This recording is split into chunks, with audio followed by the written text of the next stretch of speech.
Hello everyone, welcome back to the Fate Apocrypha commentaries. We're moving on to episode 7, Where Freedom Lies. I need to do talking in this first part to give enough time for Netflix to sync up. Haven't edited that yet, so we'll see. I don't even know how long it's going to take. Regardless, I'm looking forward to seeing the fight with not Spider-Man and all that. So let's get started in 3, 2, 1, play. Okay. Just crashed right into her. Y'all ever crashed into a girl in a wheelchair? I mean, she's not in a wheelchair right now, I guess.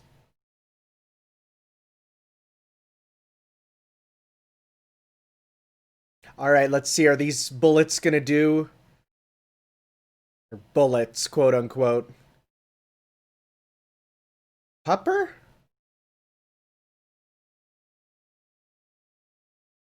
Oh. He has pupper magic. Okay. I'm guessing it's just a shadow familiar or something. But I like the idea that, his, whatever his name is. I don't know half the characters' names, and be very honest. Servants I do. The rest of them not so much. I'm gonna bet he, or I was gonna make a joke that his, like, root is pupper magic. Yes, he can control anything involving them doggos. It's not what the case is gonna be, but...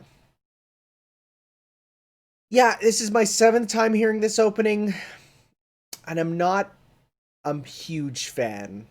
It's alright. I feel like it doesn't go as hard as it should. Does that make sense? Like, I feel like there's hints of big dumb anime opening, like right here, but at other times, not as much. And even the imagery is fairly basic. It's fine. So we'll have to see if it improves. I hope it does. I've said before, but I actually have the anniversary CD for well, Fate in general, which includes all the anime openings and a lot of game openings, both the CDs with their songs, but as well as Blu-rays that have the textless openings. So it's nice to have, even if I'll never use them because I can't rip Blu-rays right now. It's like when I gave my Bionicles back in the day. I would give them just like arms coming out that could be laser blasters.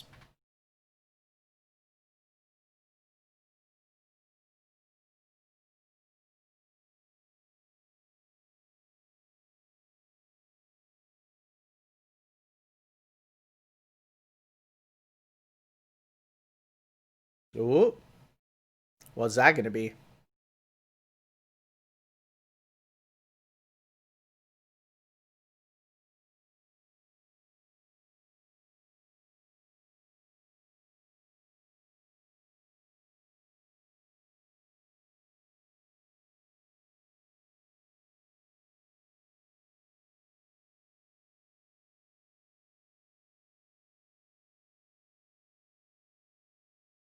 Woo, speedy.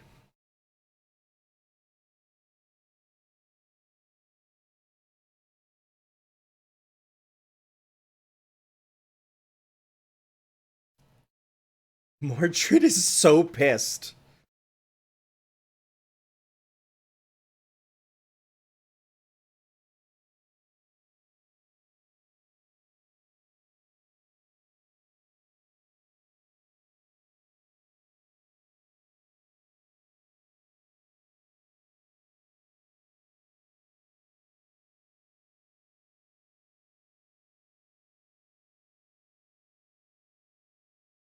I like him. He's a fun character. I sure hope nothing bad happens to him.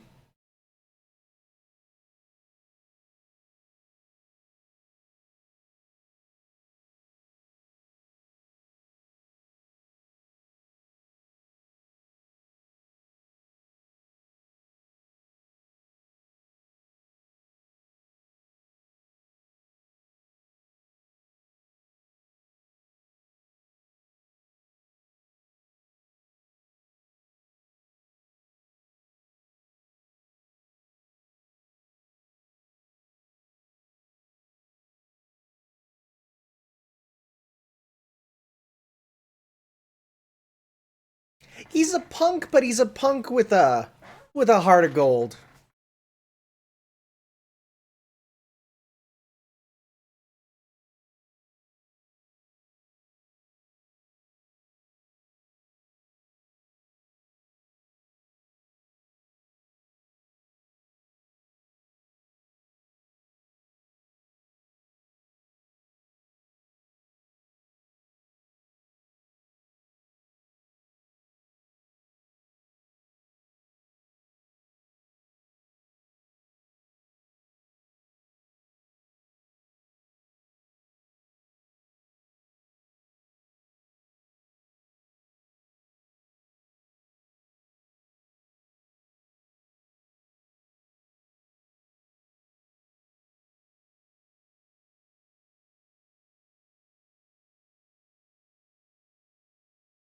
I mean, guess the reason she can't just always walk around with her mecha suit is just uses too much magical energy.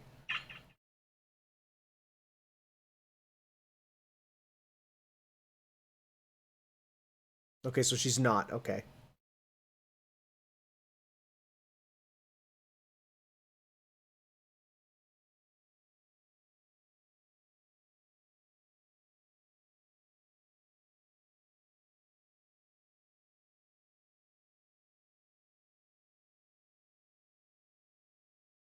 Yep, they're eating people. Straight up people.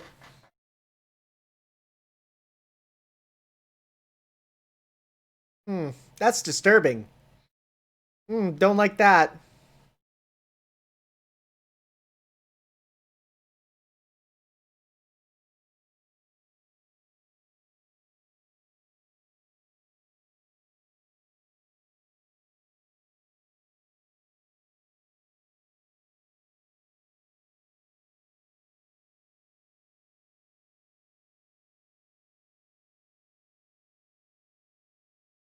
Yeah, that was not the personality I expected from Jack at all. From just like looking at, like in other media, right? Hey, my hat. My hat. Canon to fate.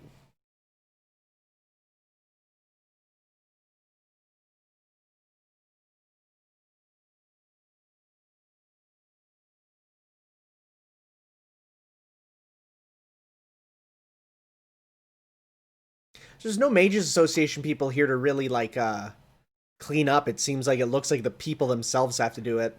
Probably because all the Mages Association people got eaten up. Or no, it's a church that does clean up. Never mind. Also, I like how she had the dead space waypoint system.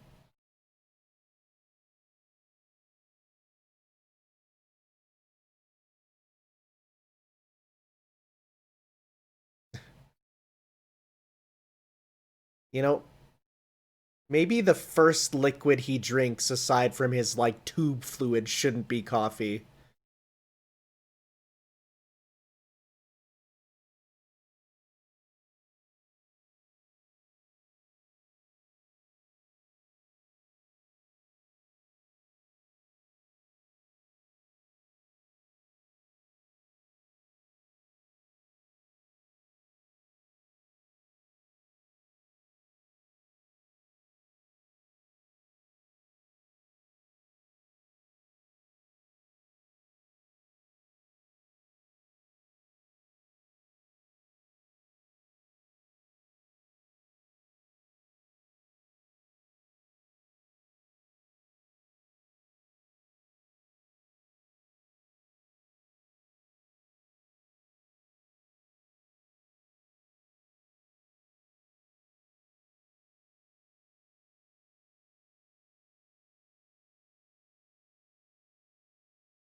That doesn't look like coffee. That looks like a bottle of dirt. Yeah, Pennsylvanian coffee, Romanian rather.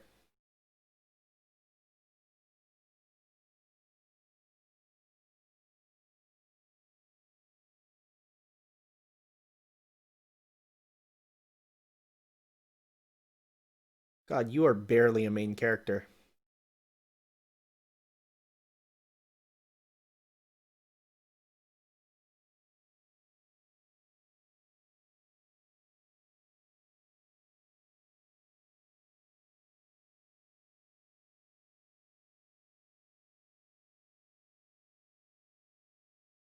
Okay, well.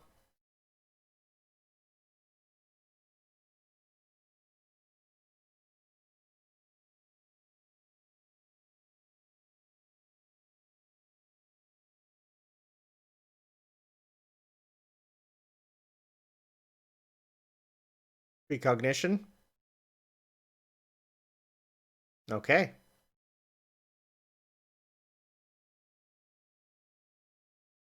Where are we now?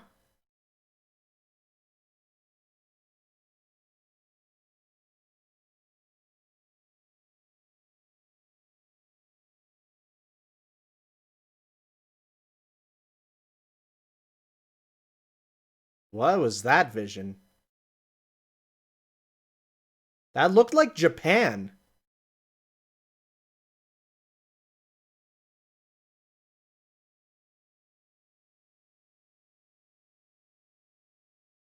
Did she...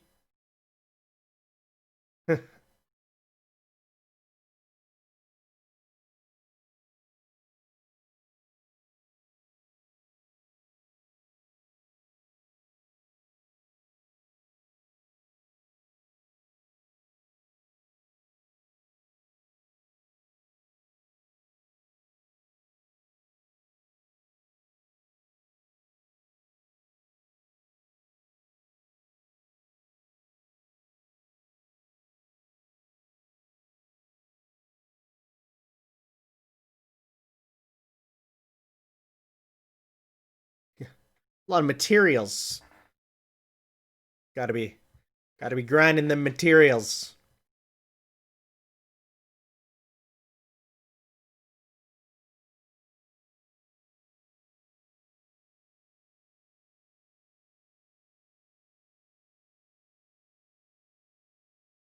Can we get Vlad doing some actual combat again? Him just sitting around sipping the wine is a little boring. I want to see his power for one reason or another.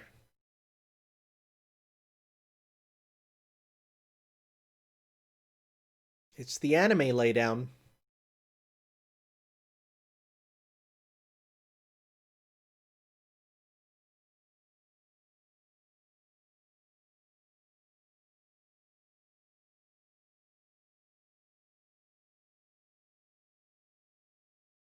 I forgot. I forgot that Shakespeare's even in this.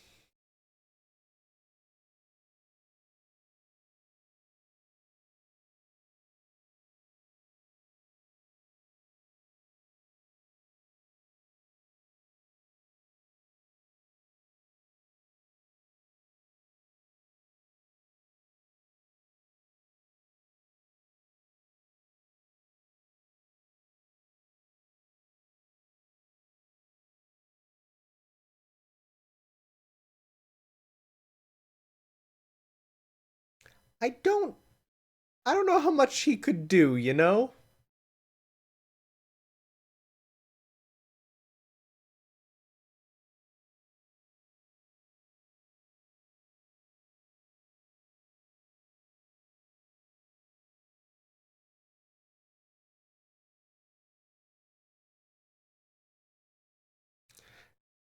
This is going to be interesting though. His ability to write for other people will be interesting.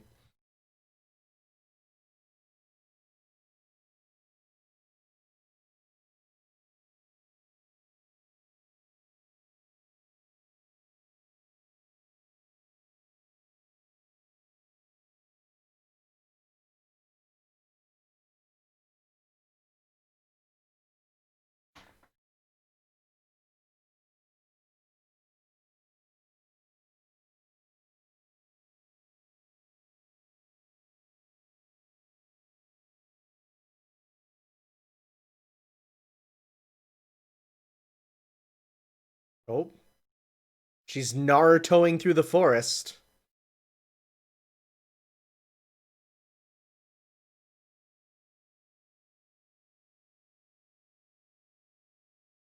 I knew about this long time ago.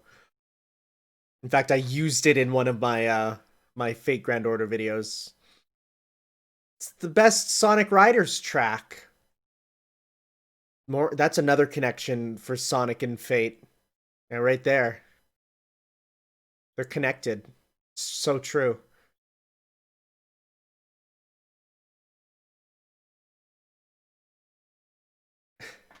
My sister is literally making this in Minecraft right now. Wild. She doesn't even like Fate that much. She likes Astolfo though.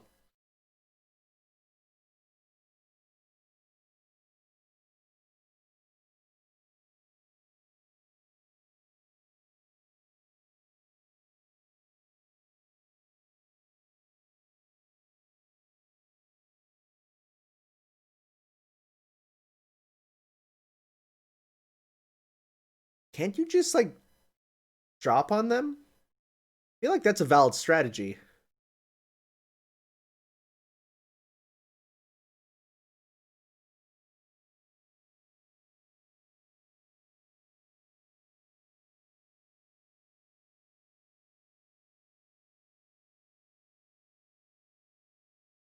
Right, we're on episode 7. I hope it's not by like episode 20 that you figure out your wish. Because there's a lot. It's a lot of time.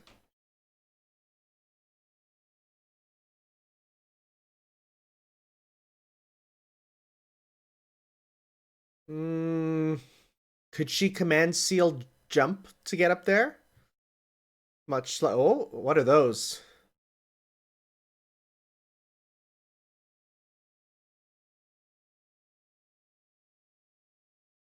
Bonemen? Yes! Bonemen! I love them. There's CGI Bonemen too. Everyone loves the Dragon Tooth Warriors.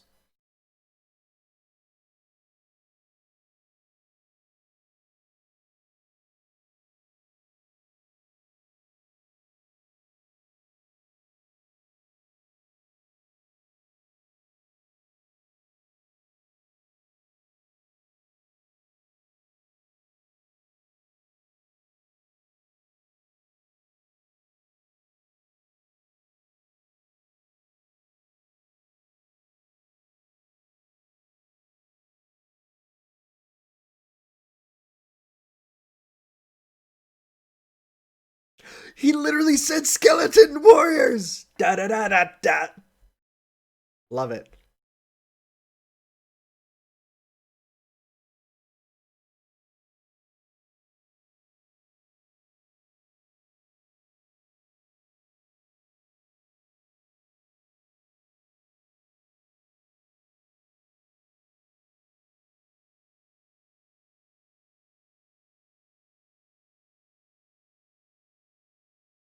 You know, the war is getting started, I guess, a bit quicker than I expected.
I was gonna say, you're not a rider, you're a lancer.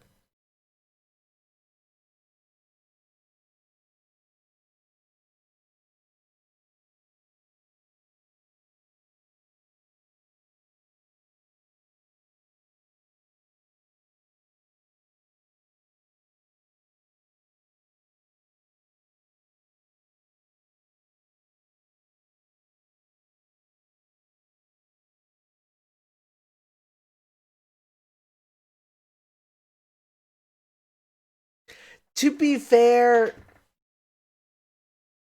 they don't really have a caster because they have Shakespeare. I guess the argument is Semiramis there is both an assassin and a caster.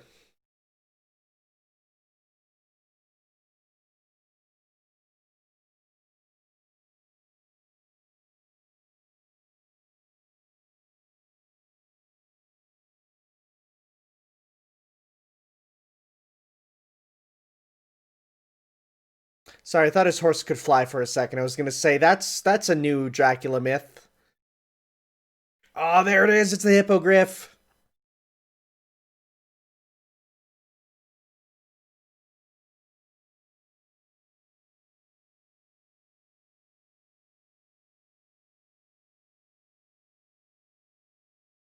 I guess he has riding skill. Sure.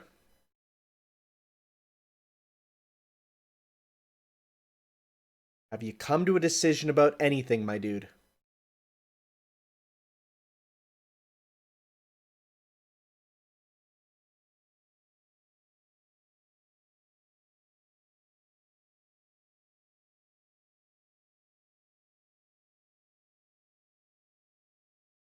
That was short.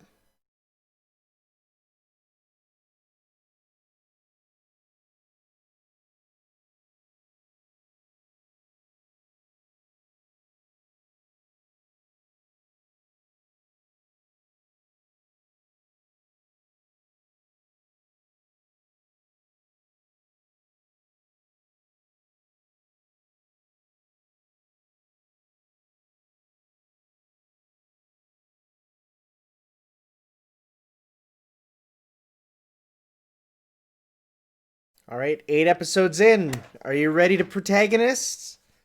You're seven. Well, the end. It's eight with the end of this one. Are you ready to be a protagonist? It's gonna come, right? There's one comment I saw, which is Fate Apocrypha is better if you think of it not as Sieg with the main character, but with Jean. It is Jean's story. Makes sense, considering I'd say both the opening and ending focus on them, you know? Um, sure. So this episode, there's a little bit here that was interesting. It was a slower one. I mean, we got the flying castle going, Babylon. Um, def every now and then, and I've had this with Stay Night and with Zero. Every now and then, you just get an episode which is a lot of setup. It's a lot of setting those things up. Like you got the little bit the conclusion of the fight from last episode, but then it's all that setup, right? It's just getting things ready for what's coming up. Next episode's going to be a big battle, probably. Next episode's going to have probably a lot of other stuff. Well, since there's no need to worry about the ending here, let's pull up my document in the meantime. All right, this was episode 7. So, there's only a small thing here. So, Semiramis' noble phantasm, one of the blank numbered wonders of the world, the hanging Gardens of Babylon. In truth, the Hanging Gardens were not created by Semiramis, but actually King Nebuchadnezzar II. I saw you put in a pronunciation for Nebuchadnezzar, but hey, I know how to say it. However, through misconception, heavily associating it with her, she's able to use it with restrictions. She must gather materials and soil from her homeland and perform a 3-day incantation with this noble, anti-world noble phantasm, in which it can attack major parts of land, not that it can destroy the world. The same goes for Ea. Okay, that makes sense. She's at her strongest, especially inside it, is the ultimate EX rank temple, with heavy offensive and defensive abilities both inside and out. This is also a feat capable of the rare skill of double summon, meaning though she is in the official class of assassin, she has attributes of caster with her knowledge of magecraft. This gives her presence concealment as an assassin as well as territory creation as a caster. I think we read that further up the top somewhere. There's some moving things around I see. The document has been changing and growing a little bit, but that's one of the good things that I've by by waiting off on my vacation. It was able to be finished there. So, yeah, okay. Well, looks like next time we're moving on to episode 8. And hopefully the battle starts. I want to see Vlad get into the action, because I may or may not have summoned him, and I don't know if this video will be going up by then. I'm giving hints, but I don't know. It probably has. I hinted at it on Twitter and YouTube in the easiest way, which is I showed a Berserker card spinning around with a theme from Castlevania playing. So people are like, oh, did you get Scotty? And I'm like, what? But how does that... Doesn't matter. Anyways, see you next time for some more Fate Apocrypha. Ciao.